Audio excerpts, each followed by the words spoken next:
This broadcast reflects much, but not all, of what it is to be black in many cities in America.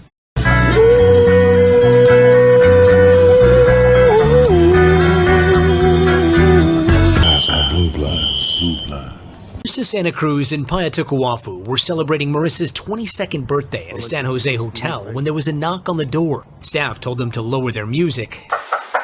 The next knock was the police. Sounds like police, open the door. I'm a big guy, dark too, and just the way how I have my tattoos. Some people can't help but to profile you. The police told the couple they had to leave. While they were packing, Paya cursed at the officers. Start packing and let's go, okay? Let me pack.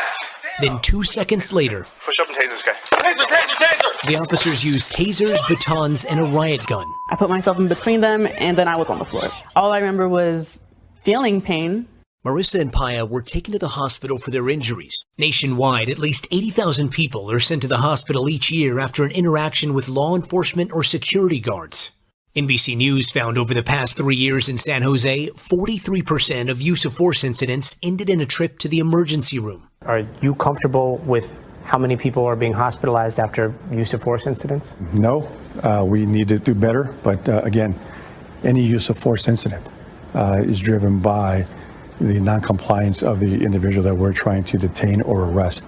The San Jose Police Department says the numbers are high because they're doing the right thing, taking people to the hospital for even minor complaints. Is focus being put on de-escalation as opposed to resorting to use of force?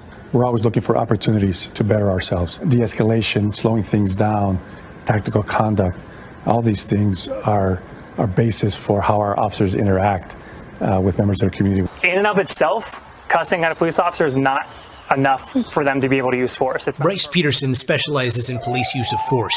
He says across the country, de-escalation will help rebuild trust between communities and the police. Officers are there to protect and serve, and so when people see the result of that and it results in people being hospitalized or brutalized, it can definitely erode public trust. Marissa and Paya were not charged and are suing the department. In response to their lawsuit, San Jose police say the use of force was appropriate, reasonable, and constitutionally permissible. Marissa, whose father works in law enforcement, said that night at the hotel has changed how she sees police. I always did respect police, and I always trusted them with everything because I knew them. I knew a lot of them. And then having this happen firsthand, was the biggest wake-up call.